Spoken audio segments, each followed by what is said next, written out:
Hello, hello, hello. Welcome back to another Shoe Snob blog unboxing video series, One Take Wonders. Here we are with something new.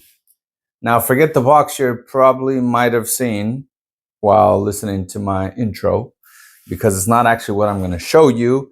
These shoes were sent to me on loan, as you've seen in the title, and apparently he didn't have the original box. So let's forget about the unboxing part of the box. The box part of the unboxing, should I say? And let's just dive right into the shoe part of the unboxing, because we are just going to look at an idea and quality of an old idea. So the shoes in question are by Bally. Well, we can comment on these very thin linen looking cotton bags that have no lining, really don't do justice to hold shoes with those types of shoe trees together, which I don't believe those are even Bally shoe trees. I'm sure these are generic shoe trees that are probably from Arterton or Squawk de Balaget. Oh, what does it say right here? Made in Northampton for Squawk de Balaget. What you see? I do pay attention. All right, let's just take a look. Let's get into it. Bally. Most of you probably don't know Bally, consider Bally. If you're above 50, you probably know Bally. If you're below 40, you probably don't know Bally. Between 40 and 50, who knows, you might know Bally. I know Bally, but even Bally is really before my time.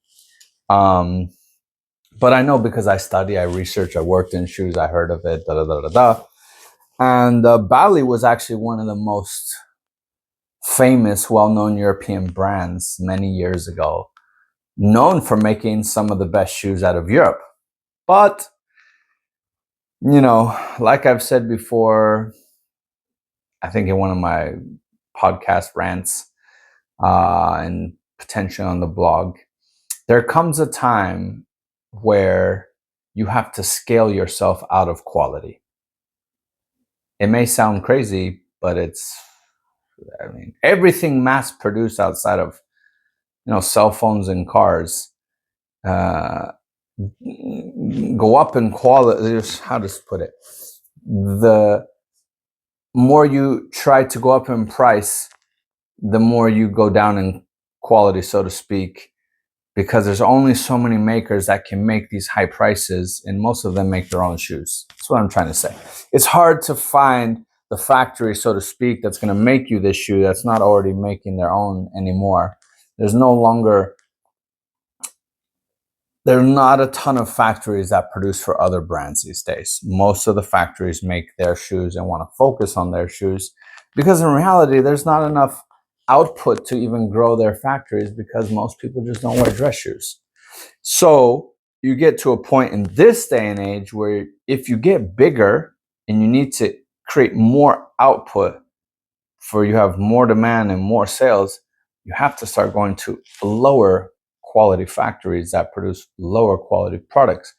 And at this point, you've tricked consumers into assuming your name means quality, so that even if you're producing rubbish stuff, the clients think it's quality because that's what your name stands for. Sadly, Bally kind of went down that route, like many of the big European brands do. They became too big. They went more fashion, and the focus on quality is far less. You'll know because they have, a $1,400 welted shoe with an open channel sole. Make me the shoe as quick and easy. I'm doing saying a lot of gibberish today. Make me the shoes as quick and easy as possible, but let me charge $1,400. Now, I'm not going to say the shoe's solid. It's very well made, so to speak, but you're not getting none of the details. You're just getting a name, a solid shoe, and I presume they're the one thing that the bigger brands have, and this is how they manage to trick, so to speak, with selling high prices but lower quality is they can buy the best leather because so they have the money. So that's a trick.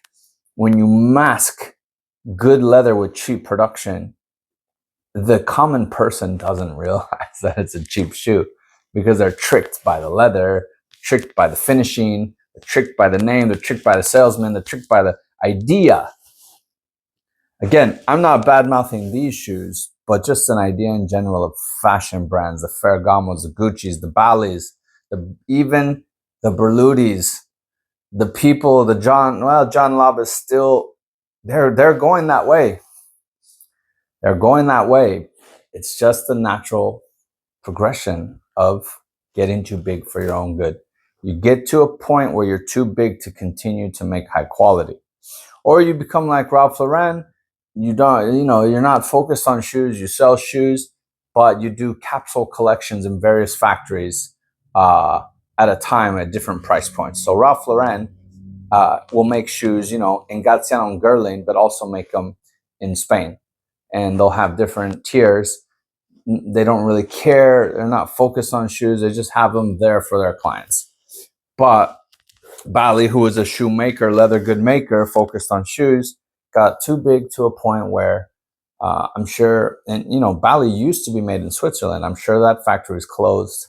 I'm sure these are made in Italy. It doesn't say, which it should, but I'd be willing to bet. Yeah, doesn't say anyway. It just says the size. But anyway, so that was the case. Bally was one of the most famous names, let's just say 40 to 60 years ago, producing some of the best shoes out of Europe directly in Switzerland, making Goodyear welted quality shoes like this way back when. And they called that the Bally Scribe, the Scribe line. And again, this is still a nice shoe. It's not worth $1,400, but it's still a nice shoe. I mean, if I'm paying $1,400, at least I'd like a closed channel sole. There is a beveled waist here. There's no fudging. It's very basic sole stitching. It's also very far away sole stitching. So it's like 5 stitches to the inch. No fudging.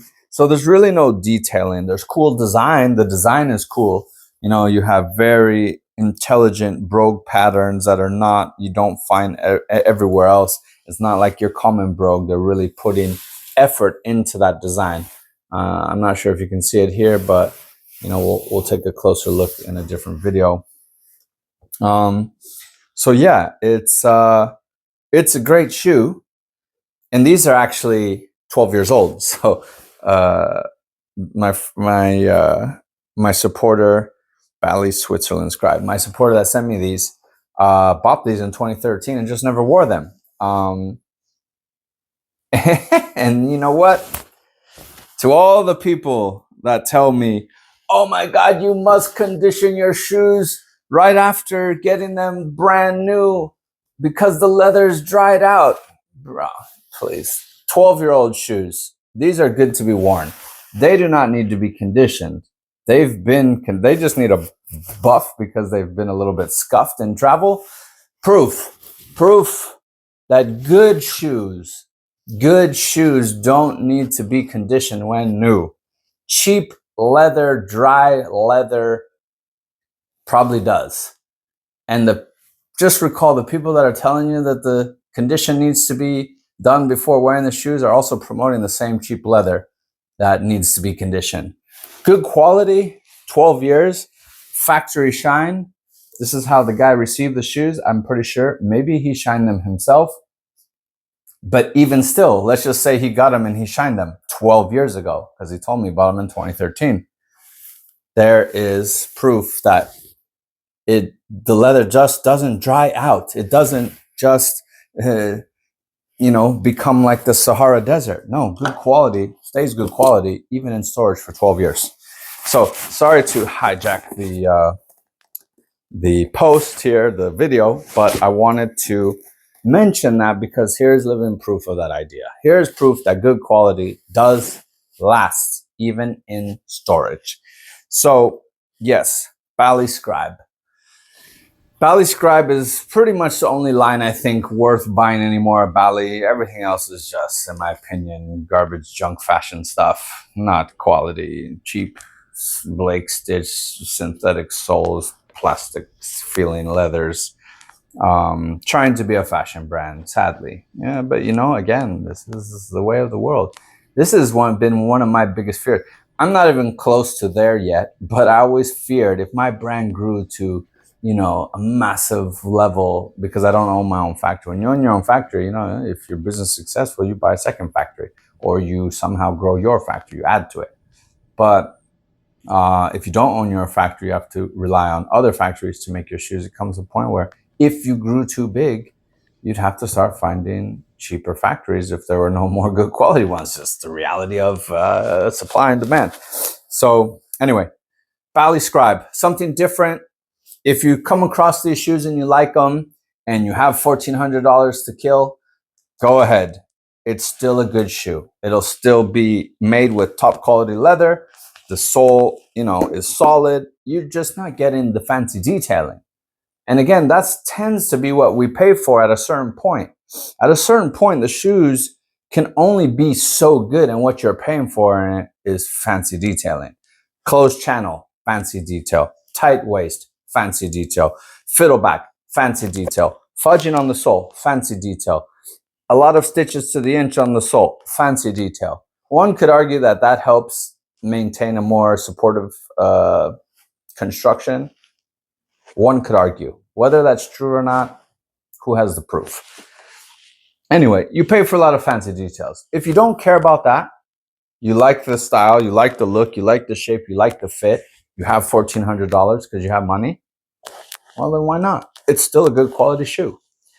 Again, and yeah, I was saying that they used to be made in Switzerland, but my guess is that they're probably made in Italy. I don't have proof. They don't say where they're made on the site. They just say Goodyear.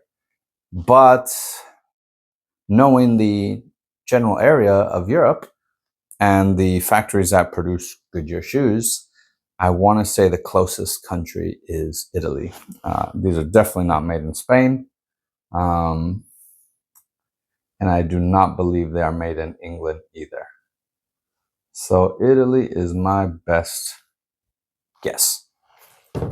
Anyway, thanks for tuning in. Sorry if I went on a quick rant there, but you know, it's a lot of crazy information out there, and I'm always trying to combat it with, you know, commonsensical stuff.